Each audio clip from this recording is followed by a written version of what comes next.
Hello friends, कैसे हैं आप सब लोग। होप सब अच्छे होंगे। चलिए, आज हम जो बात करने जा रहे हैं वो एक बहुत ही इंटरेस्टिंग टॉपिक के बारे में बात करने जा रहे हैं, जिसका नाम है मेडिटेशन, ध्यान।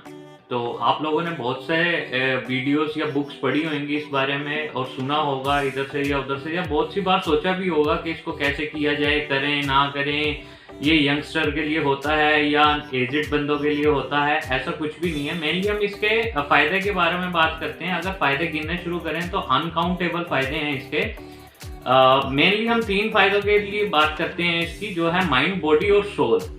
जिसमें अगर हम जब मेडिटेशन की प्रैक्टिस करते हैं तो सबसे पहले हमारे माइंड को बेनिफिट मिलते हैं, बहुत सारे बेनिफिट्स मिलते हैं। जो मेनली कुछ बेनिफिट्स के नाम देता हूँ मैं। जो हमारे हार्मोन्स निकलते हैं जब हम मेडिटेशन में बैठते हैं प्रॉपरली, जो होते हैं सेरोटोनियम, मेलाटोनियम और ऐसे बहुत से होते हैं। जैसे हार्मोन ग्रोथ होती है, इम्यून बूस्ट होता है हमारा।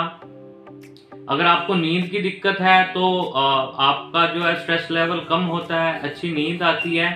और जब ये सारा कुछ होता है तो हमारी बॉडी पे बहुत असर पड़ता है।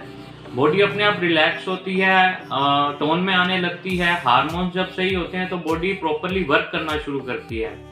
चलिए, अब बात करते हैं सोल की। तो सोल, आत्मा और परमात्मा का मिलन जो है वो बिना ध्यान के पॉसिबल नहीं है।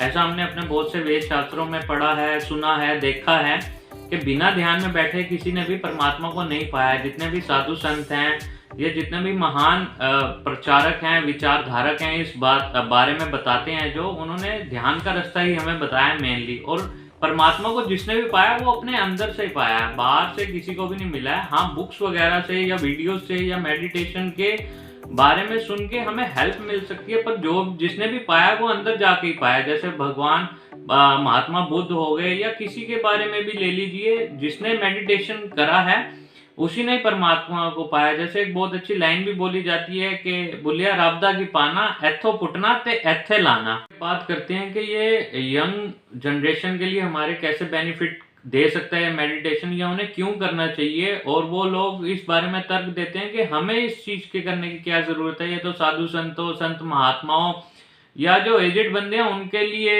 ये जरूरी चीज है, या उनके लिए करना चाहिए। हमारे लिए तो ईट, ड्रिंक, बी मैरी, ये सारा कुछ चलता है। तो ऐसा नहीं है। आप जब गूगल करेंगे हाईली क्रिएटिव पीपल्स के बारे में, या जो सक्सेसफुल पर्सन्स हैं जितने भी हाईली, आप उन्हें गूगल करके देखिए कि उनको कौन कौन करते हैं, क्या क्या मेडिटेशन के बेनिफिट्स हैं, और ऐसे कौन से लोग हैं। जैसे एक दो के मैं एग्जांपल देता हूँ आपको। जो फोर्ड के मालिक हैं वो खुद मेडिटेशन करते हैं। लिंक्डइन के जो सीईओ हैं वो मेडिटेशन करते हैं।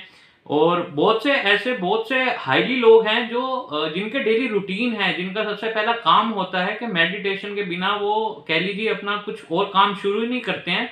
तो ये वैसे तो सबके लिए होता है, हर एज ग्रुप के लिए मेडिटेशन। और इसके अनकाउंटेबल, जैसे मैंने पहले भी बोला है कि इसके अनकाउंटेबल फायदे हैं।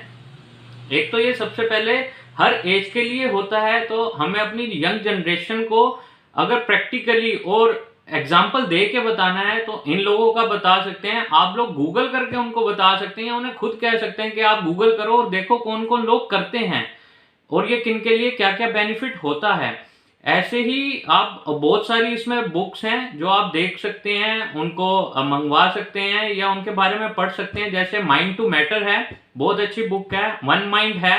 और ऐसी जो वेस्टर्न कल्चर के लोग हैं या वेस्टर्न लोग हैं वो हमारे यहाँ से सीख के, भारत से सीख के, वहां पे जाके इन चीजों को पेटेंट करा के अपने कोर्सेज बेचने लग गए। जैसे द सिल्वा माइंड कंट्रोल है, अगर आप वो बुक लेंगे, पढ़ेंगे, तो उसमें जो पहला चैप्टर है वही मेडिटेशन के ऊपर है। मेडिटेशन से ही वो माइंड को सबकॉन्शियस माइंड में ले जाके कैसे काम कर सकते हैं उसके बारे में बताते हैं। एक दो एग्जाम्पल आपको और देता हूँ जिससे आपके लिए बहुत आसान हो जाएगा देखना, और इसके बारे में आपको पता चलेगा। जैसे आपके अवचेतन मन की शक्ति, डॉक्टर जोसेफ मर्फी से लिखी गई है ये। इनके बारे में भी लिखा हुआ है कि आप देखेंगे जब ये बुक मंगा के या सर्च करेंगे कि इन्होंने भी भारत में आके कई साल तक विश्व के प्रमुख धर्मों के बारे में अध्ययन किया, और उसके बाद इन्होंने अपनी जाके वहां पे इसके बारे में कोर्सेज तैयार किए सबकॉन्शियस माइंड के, जो मेनली मेडिटेशन के बाद ही पॉसिबल होते हैं। ऐसी एक और हैं शक्ति गवेन, इनकी भी ये बुक बहुत ही अच्छी है, पढ़नी भी चाहिए बहुत से लोगों को। पर इन्होंने भी इंडिया से ही ले जाके सारा कुछ और वहां पे इन चीजों को पेटेंट करा दीजिए या समझ लीजिए कि अपनी मोहर लगा दी और मेडिटेशन को एक अलग रूप दे दिया विजुअलाइजेशन का, जो बिना मेडिटेशन के पॉसिबल नहीं है। अब इसके बारे में बात करते हैं कि मेडिटेशन करना कैसे होता है। जो सबसे इजी वे है या जो बहुत ही ज्यादा लोग रिकमेंड करते हैं वो होता है कि सिर्फ अपनी सांसों पे ध्यान देना। आती हुई जाती हुई सांस को आंखें बंद करिए, सांसों पे ध्यान देना, पूरी बॉडी को रिलैक्स कर देना पहले, उसके बाद अपनी सांसों पे ध्यान देना है बस।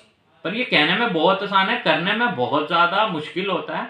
इसकी डेली प्रैक्टिस करेंगे तो आपको इजी लगने लग जाएगा थोड़े टाइम बाद, और इसके बेनिफिट्स भी दिखने मिल जाएंगे। सबसे मेन चीज जो है वो है इसकी डेली प्रैक्टिस। चाहे आप 5 मिनट से 10 मिनट से शुरू कीजिए, जितना भी पॉसिबल हो पाए करिए रेगुलर। जब रेगुलर करेंगे तब इसके आपको जो बेनिफिट्स मैंने बताए हैं वीडियो में वो आपको दिखने शुरू हो जाएंगे। और अच्छी लगे ये वीडियो तो और लोगों को भी शेयर कीजिए, शायद हो सकता है किसी का भला हो जाए। और इस चैनल से जुड़े रहें, आपको डेली रोज कोई ना कोई वीडियो इनके बारे में मिलती रहा करेगी, विजुअलाइजेशन के, सबकॉन्शियस माइंड के बारे में या थॉट्स पावर के बारे में। आगे हम आपको देते रहेंगे, रोज ही अपलोड होगी कोई ना कोई वीडियो।